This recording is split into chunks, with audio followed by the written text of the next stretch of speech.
राधे राधे दोस्तों। स्वागत है आपका हमारे आज के इस नए ब्लॉग में। दोस्तों, मथुरा और वृंदावन ये जो हमारा पूरा ब्रज है, इसमें आप काफ़ी जगह घूमे होंगे, मंदिरों के अलग अलग दर्शन किए होंगे। लेकिन आज के हम इस ब्लॉग में हम आपको ऐसी जगह पर लेकर आए हैं जो अपने ही आप में बहुत ही अद्भुत और चमत्कारी है। लोगों को इस तरह रेत पर लौटते और रेत से खेलते हुए देखकर आपको अचंभा हो रहा होगा।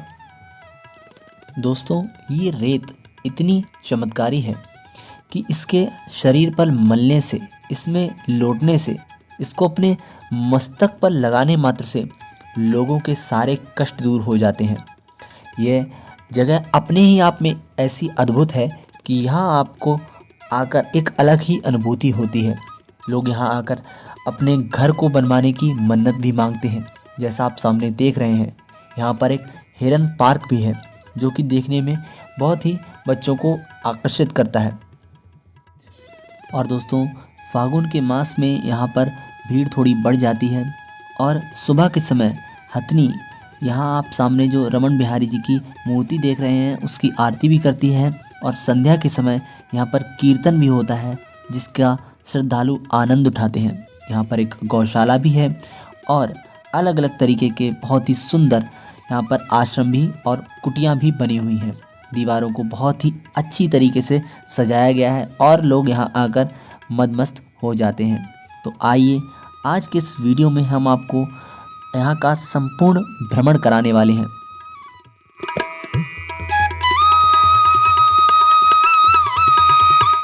यहाँ की रेत के बारे में तो कई सारी चमत्कारी बातें हैं, लेकिन इसके अलावा आप यहाँ पर कई और भी चीज़ें देख सकते हैं। जैसे कि आप सामने देख रहे हैं रमन सरोवर, ये भी एक बहुत पवित्र स्थान है। इसके अलावा बच्चों के लिए यहाँ पर झूले भी लगाए गए हैं जो कि अलग अलग प्रकार के हैं। बच्चे यहाँ पर आते हैं और झूलों पर झूलकर इसका आनंद उठाते हैं। तो आइए मेरे साथ इस वीडियो में बने रहिए। कमेंट में लिखिए राधे राधे। और आज के इस वीडियो में हम आपको बताएंगे, दिखाएंगे कि आप यहाँ पर किस तरीके से आ सकते हैं, यहाँ पर आकर आपको क्या करना चाहिए, आने का सबसे उत्तम समय क्या है और आपको यहाँ पर आकर क्या क्या देखने को मिलेगा। तो वीडियो में लास्ट तक बने रहें, वीडियो को लाइक करें, शेयर करें और ऐसे ही इंटरेस्टिंग ब्लॉग्स के लिए हमारे चैनल टॉक एंड टूर के लिए सब्सक्राइब करें।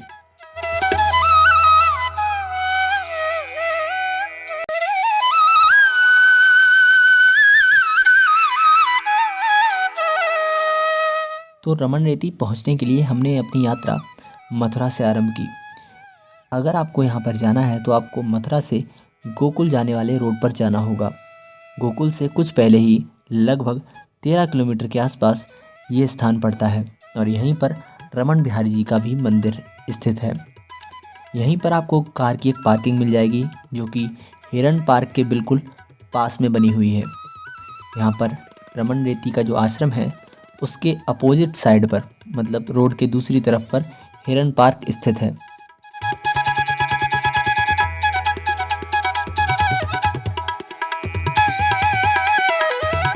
इस पार्क के अंदर अलग अलग तरीके के हिरन, बतख और शुतुरमुर्ग भी देखने को मिलते हैं जो कि झुंड में देखने में काफ़ी अच्छे लगते हैं। लोग यहीं से दाना वगैरह लेकर इनको अपने हाथ से खिलाते भी हैं।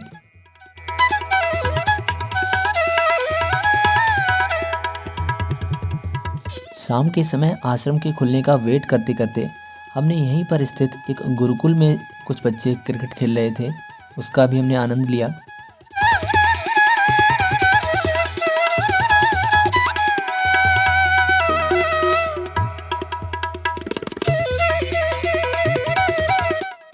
और इसी के चलते हमने हमारे साथ हमारा जो भतीजा था उसको भी अंदर क्रिकेट खेलने के लिए भेजा, तो उन्होंने उसको बुला लिया।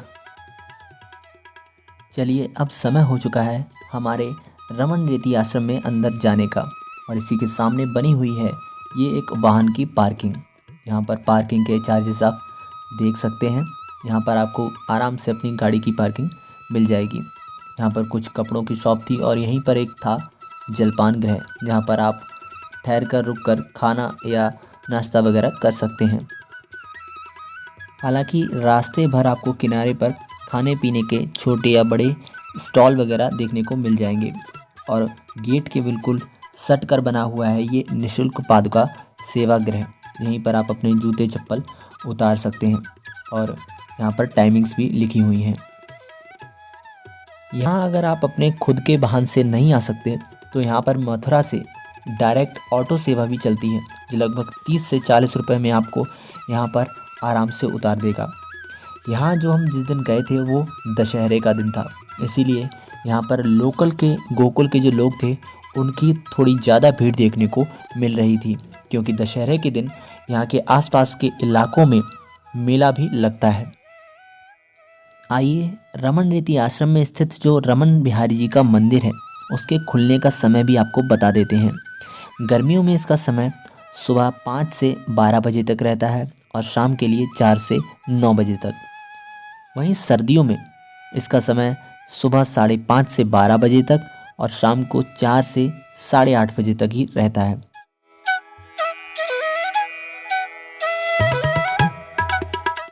जैसा मैंने आपको पहले बताया, ये दशहरे का दिन था, इसीलिए आपको यहाँ पर थोड़ी ज़्यादा भीड़ या फिर श्रद्धालु ज़्यादा उमड़ते हुए दिखाई दे रहे हैं।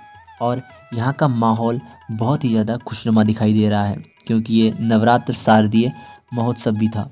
तो आप ये देख सकते हैं इस तरीके का पंडाल जो है वो सजाया गया है।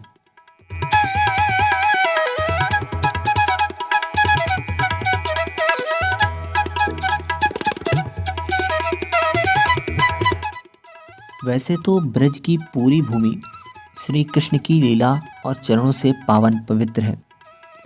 ये एक ऐसा स्थान माना जाता है कि संत रसखान ने यहाँ पर तपस्या भी की थी। यहाँ इनकी समाधि भी बनी हुई है। रमन बिहारी जी के प्राचीन मंदिर के जर्जर होने के कारण इस नए मंदिर में रमन बिहारी जी को विराजमान किया गया है। मंदिर राधा कृष्ण की अष्टधातु की मूर्ति बनी हुई है और इसके दर्शन से भक्तगण अपना पुण्य लाभ प्राप्त करते हैं। और यहाँ की सबसे अद्भुत बात यह है कि अगर आप सुबह के समय यहाँ पर दर्शन के लिए आते हैं तो आरती के समय आपको यहाँ पर एक विचित्र चीज़ देखने को मिलेगी।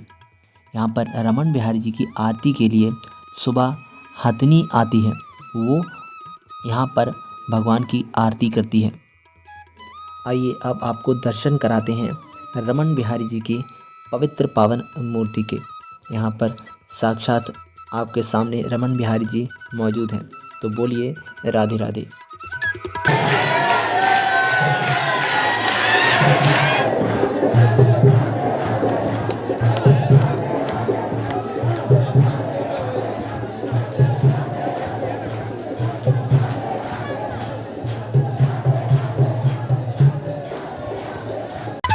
संध्या के समय जो कीर्तन होते हैं वहाँ पर बिल्कुल ऐसा ही खुशनुमा आनंदमय वातावरण हो जाता है।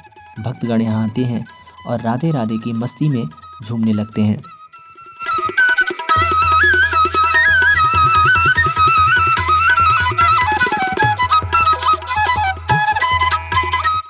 कथा स्थल या पंडाल के सामने एक छोटी सी गौशाला बनी हुई है, जहाँ पर कई गायों की सेवा की जाती है।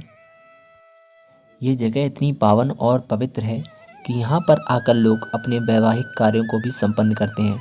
यहाँ सामने आप देख सकते हैं एक शादी की रोक भी यहीं पर संपन्न हो रही थी।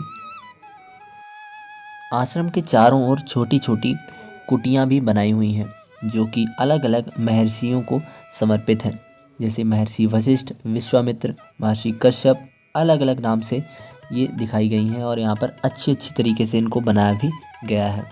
दीवारों पर अलग अलग रूपों में भगवान श्री कृष्ण की लीलाएं भी दिखाई गई हैं। यहाँ जब हम वहाँ से निकल रहे थे तो एक छोटा बच्चा रेत में लोट लगा रहा था, तो हमारी मम्मी ने उनके साथ थोड़ी सी छेड़खानी भी कर दी और यहाँ पर माहौल बहुत ही ज़्यादा खुशनुमा हो गया।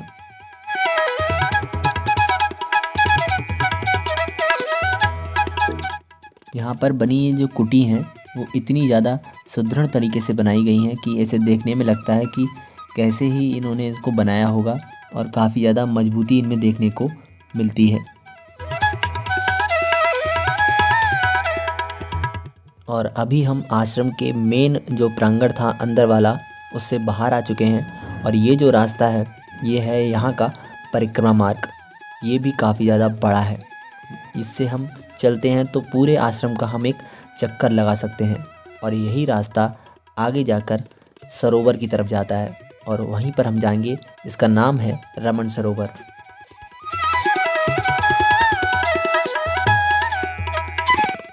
चलिए आइए अब आपको दिखाते हैं एक स्थली जहाँ पर प्रसाद आदि वितरण होता है। भक्तगण श्रद्धालु यहाँ पर आते हैं और इस कुटियों में जो बनी हुई हैं आप देख सकते हैं, इन कुटियों में बैठकर प्रसाद आदि ग्रहण करते हैं। यहाँ पर कई सारे आप बर्तन देख रहे हैं साइड में लगे हुए हैं और इन्हीं में लोगों को प्रसाद आदि भी दिया जाता है।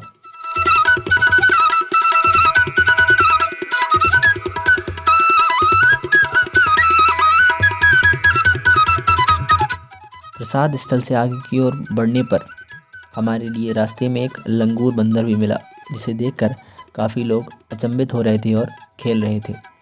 रास्ते में दीवारों पर काफ़ी अलग अलग भगवान की लीलाओं का वर्णन भी किया गया था। रास्ते में जैसे ही आप सरोवर के पास पहुंचते हैं तो अलग अलग प्रकार की मूर्तियां भी यहाँ पर उकेरी गई हैं।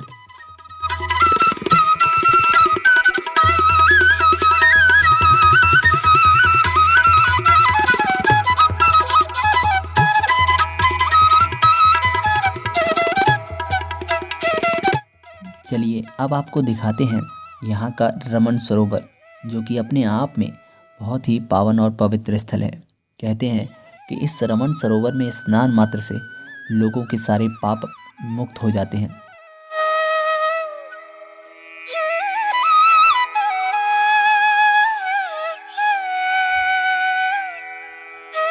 हालांकि इस समय इसमें कुछ काम चल रहा था, इसीलिए इसको बंद कर दिया गया था और यहाँ पर लोग बस घूम रहे थे और यहाँ के दृश्य का आनंद ले रहे थे। चलिए आइए मेरे साथ और अभी आपको दिखाते हैं वो स्थान जहाँ पर कई सारे बच्चों के झूले लगे हुए हैं। यहाँ पर उन पर झूल कर बच्चे उनका आनंद लेते हैं और मौज मस्ती करते हैं। आइए।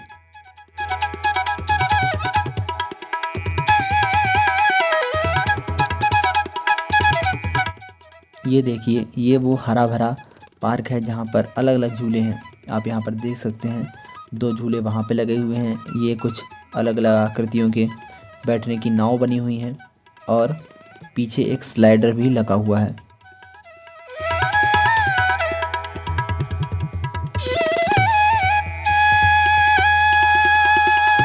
आइए अब चलते हैं उस स्थल पर जहाँ पर ढेर सारे लोग एक साथ रेत में खेलते हैं, लोट लगाते हैं और अपने शरीर पर रेत को मलते हैं, अपने मस्तक पर भी लगाते हैं और जिसकी मदद से उनके सारे कष्ट दूर हो जाते हैं। आइए इस चमत्कारी जगह का आपको वर्णन बताते हैं और आपको इसका भ्रमण भी कराते हैं।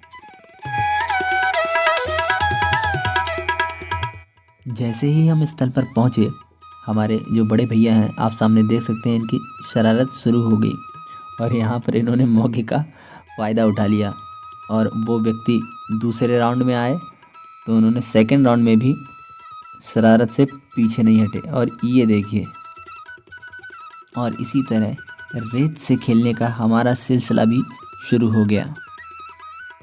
दोस्तों, मान्यता यह है कि भगवान कृष्ण ने बाल रूप में इसी रेत पर लीलाएं की थी। लोग मानते हैं कि इस रेत से बीमारियां दूर हो जाती हैं। यहाँ आकर लोग रेत का घर भी बनाते हैं। मान्यता यह है कि इससे अपना घर बनाने की मुराद पूरी हो जाती है। यहाँ आकर लोग लौटते हैं ताकि इस पवित्र मिट्टी से वे भी पवित्र हो सकें। यहाँ पर आए कुछ लोगों ने ये भी बताया है कि उनके घुटने में दर्द रहता था। वह जब अपने दोस्तों के साथ यहाँ आए तो उनका दर्द जो था वो दूर हो गया। रेत को पैरों पर रखकर वो 1 घंटा बैठे और उस घंटे में ही उनका दर्द दूर हो गया। इसी के साथ साथ ये ऐसा भी कहते हैं कि यहाँ पर लोगों ने मंदिर में आकर रेत से अपना घर बनाया तो उनके घर बनाने की जो मुराद थी वो भी पूरी हो गई।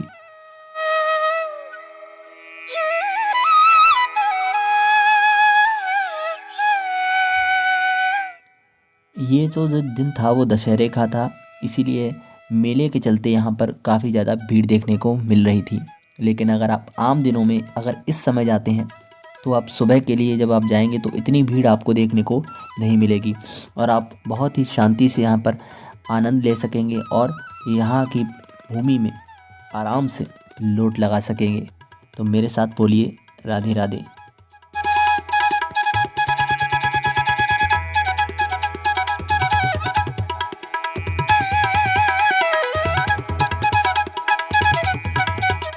जैसा मैंने आपको पहले बताया कि यहाँ पर लोग अपने घर बनाने की मुराद लेकर आते हैं, तो आइए आपको दिखाते हैं एक जगह जहाँ पर लोग अपना घर बनाने की प्रक्रिया का जो पूजा था वो कर रहे थे और पुजारी जी उनको ये कार्य करा रहे थे।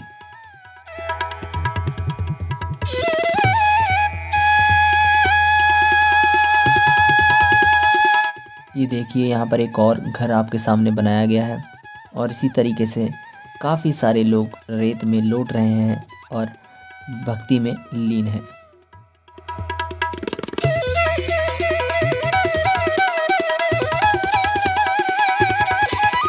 दोस्तों आज की वीडियो में बस इतना ही।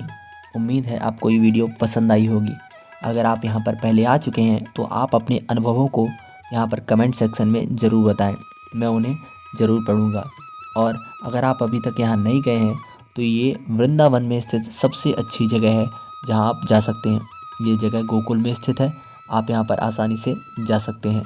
उम्मीद है आपको वीडियो पसंद आई होगी। अगर वीडियो पसंद आई तो वीडियो को लाइक करें और ऐसे ही रेगुलर इंटरेस्टिंग व्लॉग्स के लिए हमारे चैनल टॉक एंड टूर के लिए सब्सक्राइब करें। मैं मिलूँगा हमारे अगले वीडियो में।